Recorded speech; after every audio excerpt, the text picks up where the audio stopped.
નમસ્કાર દર્શક મિત્રો, જનરપન ન્યૂઝમાં આપનું સ્વાગત છે। હું છું આપણો મિત્ર કંચન પરમાર। આવો સાંભળીએ આજના મુખ્ય સમાચાર। વડોદરા ગ્રામ્ય પોલીસને ઓપરેશન પરાક્રમ હેઠળ મળી મોટી સફળતા। વડોદરા જિલ્લાના સાવલી પોલીસે ઓપરેશન પરાક્રમ હેઠળ મહારાષ્ટ્ર તમિલનાડુની સંયુક્ત નાયડુ ત્રિચી ગેંગના આરોપીઓને ઝડપી પાડવા મળી સફળતા।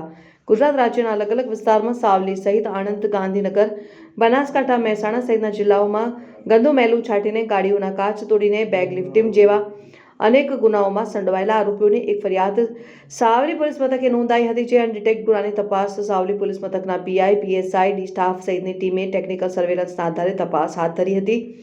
સાવલી પોલીસ તપાસમાં હતી ત્યારે પેટ્રોલિંગ દરમિયાન બે ઇસમો એક્ટિવા ઉપર શંકાસ્પદ હાલતમાં જણાઈ આવતા તેઓને રોકવા પ્રયત્ન કરેલ, પણ તેઓ ભાગતા પીછો કરી પકડી પાડી પૂછપરછ કરતા દેવા મુન્ના ગુલાબસિંહ નાયડુ તથા કન્ના રાજા રામ ટુટ્ટી નાયકર હોવાનું જણાવેલ। વધુ તપાસ કરતા તેઓને એક્ટિવા વડોદરા શહેરમાંથી ચોરી હોવાનું બહાર આવ્યું છે। સાવલી ભાદરવા ચોકડીએથી બેગ ચોરીના ₹10,000 અને એક્ટિવા કબજે લઈને ગુજકોકના માધ્યમથી તેઓના ગુનાહિત ઇતિહાસ તપાસમાં ગુજરાતના અનેક જિલ્લાઓમાં તેઓ વિરુદ્ધ ફરિયાદો નોંધાઈ હોવાનું તપાસમાં બહાર આવ્યું હતું। આમ વડોદરા ગ્રામ્ય સાવલી પોલીસને અલગ અલગ હથકંડા અપનાવી ગુનો આચરતી નાયડુ ત્રિચી ગેંગના આરોપીઓને પકડવામાં મોટી સફળતા મળી હતી। ગત તારીખ 3/2/2026 રોજ સાવલી પોલીસ સ્ટેશનમાં એક બેગ લિફ્ટિંગનો ગુનો દાખલ થયો હતો, જે અન્વયે રિસ્પેક્ટેડ આઈજી સર તથા રિસ્પેક્ટેડ એસપી સરના સીધા માર્ગદર્શન હેઠળ સાવલી પોલીસ સ્ટેશનની અલગ અલગ ટીમો બનાવવામાં આવેલી હતી, જે ટીમો દ્વારા હ્યુમન ઇન્ટેલિજન્સ તથા ટેકનિકલ સર્વેલન્સમાં 100થી પણ વધારે સીસીટીવી કેમેરાઓની તપાસ કરીને શકમંદોને ઓળખવામાં આવ્યા હતા, જે અન્વયે સાવલી પોલીસ સ્ટેશનના માણસો જે વોચ દરમિયાન એક એક્ટિવા પર બે ઇસમો હતા, શંકાસ્પદ હાલતમાં જે જણાઈ આવ્યા હતા। એમને ઊભા રાખીને એમની પૂછપરછ કરતા એમની પાસે જે એક્ટિવા હતી એના વિશે પૂછતા પણ સંતોષકારક જવાબ ના આપતા તેમની વધુ પૂછપરછ કરતા તેઓ દ્વારા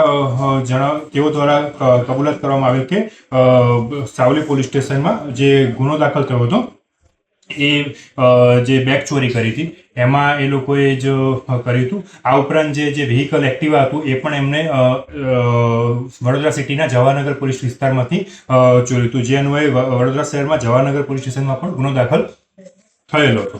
આ જે આરોપી જે છે, બે આરોપી જે છે એ દેવા મુન્ના ગુલાબસિંહ નાયડુ જે નવાપુર નંદુબાર મહારાષ્ટ્રના રહેવાસી છે, અને બીજા આરોપી છે કન્ના રાજારામ ટુટ્ટી નાયકર એ ત્રિચાપલ્લી તમિલનાડુના રહેવાસી છે।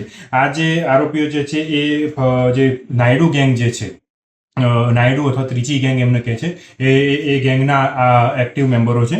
અને આ જે આરોપી છે દેવા મુન્ના ગુલાબસિંહ નાયડુ જે છે એના વિરુદ્ધમાં અલગ અલગ ગાંધીનગર, બનાસકાંઠા, મહેસાણા તથા આણંદમાં 8થી પણ વધારે ગુના દાખલ થયેલા છે, જ્યારે આ લોકોની વધુ પૂછપરછ કરવામાં આવતા ટોટલ 5 જેટલા ગુનાઓ અત્યારે એમના વિરુદ્ધમાં દાખલ થયેલા છે, જે વડોદરા ગ્રામ્યનો સાવલી પોલીસ સ્ટેશનનો એક ગુનો છે, આ ઉપરાંત ડેસર પોલીસ સ્ટેશનનો પણ ગુનો છે, આણંદ જિલ્લાનો ઉમરેઠ, વડોદરા શહેરનો જવાહરનગર અને આણંદ જિલ્લાના ભારત પોલીસ સ્ટેશનમાં પણ ગુના આ પ્રકારની એમોવાળા દાખલ થયેલા છે। આ જે ગેંગ છે એની મોડસ ઓપરેન્ડીની જો આપણે વાત કરીએ તો આ ગેંગ જે છે એ કોઈ પણ તમે ઊભા હોય કોઈ વ્યક્તિ એની જેકેટ ઉપર કંઈ ગંદુ નાખી દેતા હોય છે, કાં તો કંઈ તમારા પૈસા પડી ગયા છે એ રીતે એમને કહેતા હોય છે, કાં તો આ એમ કે પ્રકારે જે માણસોનું એ લોકો ધ્યાન ભટકાઈને એમના ગાડીના કાચ તોડીને કંઈક બેગ લિફ્ટિંગ કરવાની આ લોકો એમો ધરાવતા હોય છે। અને સાવલી પોલીસ દ્વારા આરોપીઓની ધરપકડ કરવામાં આવેલી છે અને ફર્ધર આગળની કાયદેસરની કાર્યવાહી ચાલુ છે।